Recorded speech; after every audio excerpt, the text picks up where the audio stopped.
Olá, bom dia. Hoje é o dia 18 de setembro. Nossa meditação é baseada em Romanos capítulo 12, verso 17. E em todos os outros versos também, mas eu vou ler apenas o verso 17. A ninguém torneis mal por mal. Procurai as coisas honestas perante todos os homens. A ninguém torneis mal por mal. Paulo vai então, nesta última parte do capítulo 12, nos falar sobre a relação, o tipo de relação que nós temos com aquele que nos persegue, com os nossos inimigos, quando nós temos inimigos aqui. E como eu falei ontem, esse texto nos fala de como a transformação da nossa mente vai também transformar as relações, o relacionamento que nós temos com outras pessoas, inclusive com nós mesmos, né? Começa com a gente, depois com aqueles que são da família de Deus conosco, e também aqueles que não são e que às vezes mesmo nos perseguem. Talvez isso não faça muito sentido para você, que não tem inimigo, que não é perseguido por ninguém, mas imagine para a igreja, essa mesma igreja de Roma, que inclusive vai ser fortemente perseguida pelo Estado, pelo Império Romano mesmo, né? E hoje a gente sabe que muitos irmãos, mais do que na época de Paulo, muitos irmãos são perseguidos por causa do Evangelho.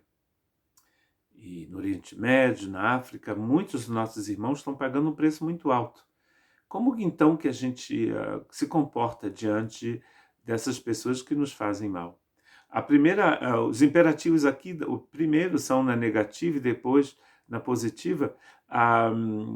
Já começa, inclusive, no verso 14, quando ele diz: não amaldiçoeis. Não amaldiçoeis. No verso que a gente leu: a ninguém torneis mal por mal. Não amaldiçoeis e a ninguém torneis mal por mal. Então, realmente a ninguém. Verso 19 diz: não vos vingueis a vós mesmos. Não vos vingueis a vós mesmos. Não vos vingueis, não tornais mal por mal, e a ninguém tornais mal por mal, e não amaldiçoais. O último se encontra no verso 21. Não te deixes vencer do mal. Não te deixes vencer do mal. Então, começa de novo. Não te deixes vencer do mal. Não vos vingueis, vós mesmo. A ninguém torneis mal por mal, e não amaldiçoeis. Não amaldiçoeis. 4 vezes ele então vai dizer na negativa que a gente não, um imperativo, né, para os filhos de Deus, nós não podemos fazer essas coisas. E Paulo está apenas fazendo, é um eco daquilo que Jesus já disse em Mateus e em Lucas. Em Mateus, no sermão da montanha, que nós chamamos de sermão da montanha. Em Mateus 5,39 está escrito: eu, porém, vos digo que não resistais ao mal, mas se qualquer te bater na face direita, ofereça-lhe também a outra. Vocês vejam como não é fácil. Quando eu faço a mim mesmo, não é fácil. Mas de oferecer a outra face, não é fácil. Deus não está nos dizendo para não fazer algo que nos seria impossível. Como perdoar uma pessoa que te fez tanto mal? Não existe no Evangelho aquele tipo de comportamento que a gente ouve muito aqui na França. Eu nunca perdoarei. A gente ouve muito isso. Quando alguém passa por uma situação difícil e é entrevistada, a pessoa vai dizer diante da câmera: eu não perdoarei. Um discípulo de Cristo não pode dizer isso, porque ele perdoa sempre. E quando Deus nos exorta aqui, nos ordena, inclusive, de não amaldiçoar, é porque ele já transformou a nossa mente. Deus está apenas pedindo que a gente ande quando ele já nos deu 2 pernas e muita energia para tal. Nós temos tudo o que precisamos para não amaldiçoarmos. Um outro texto do Senhor, também escrito por Lucas, está em Lucas 6, 27. Mas a voz que ouvis, primeiro você tem que ouvir: digo, amai os vossos inimigos, fazei bem aos que vos aborrecem. Interessante que ele não só diz que devemos amar o inimigo, porque você pode dizer: eu amo meu inimigo, não tenho nenhum problema com fulano de tal, com a dona Zulmira, com a Dona Maria, com o seu José, não tem nenhum problema. Ele não está dizendo só isso, ele está dizendo que a gente deve fazer o bem também.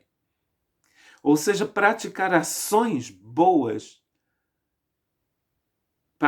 face a pessoas que nos aborrecem, que nos perseguem. Não é só amar no coração, é amar com gestos de bondade. Essa parte é um pouco mais dificilzinho, né? Mas não esqueçamos que Deus já nos deu tudo o que precisamos para não fazermos o que é ruim e para fazermos aquilo que é bom. E de qualquer forma, como Jesus disse, se o sal não tem sabor, não serve para nada.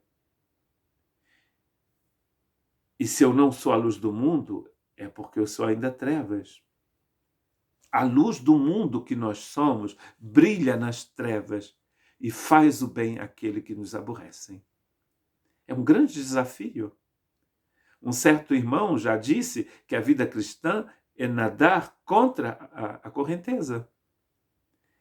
Se você não nada contra a correnteza, você deixa a correnteza te levar.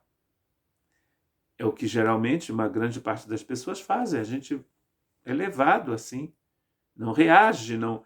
Lá ele está nos pedindo uma coisa que para nós geralmente é impossível. Reagir e fazer exatamente o contrário do que o mundo diz que a gente deveria fazer. Sermos luz é um grande desafio. E por que estamos aqui? Por que Deus nos deixou nesse planeta? O nosso apóstolo Pedro vai nos dar a resposta. Verso 9 do capítulo 3 da primeira carta de Pedro. Não tornando mal por mal. Mesmo ensinamento do Cristo, ensinamento do apóstolo Paulo e aqui ensinamento do Pedro. Que inclusive Pedro escreveu a uma igreja em dispersão. Interessante, não é? Quando você está em dispersão porque você é perseguido, você pode guardar rancor no seu coração contra as pessoas que te perseguem, porque você perdeu a sua casa, o seu emprego, a sua plantação de maçãs, de sua vinha, o seu boi, as suas ovelhas, tudo ficou para trás. Você pode guardar um rancor, mas ele está dizendo a essas pessoas, não tornando mal por mal ou injúria por injúria. Antes, pelo contrário, bendizendo, sabendo que para isto foste chamados. Para que você foi chamado para bendizer, abençoar as pessoas, para que por herança alcanceis a bênção. Se você amaldiçoa, você não alcança a bênção. Tem aquela coisa assim, vem pegar a sua bênção está aqui. A sua bênção você recebe quando você abençoa. Que na verdade abençoar já é uma bênção, né? Olha que bênção. Abençoar já é uma bênção, olha que bênção. Você foi chamado para abençoar. E se você não proclama o evangelho através do seu gesto, não adianta abrir a boca.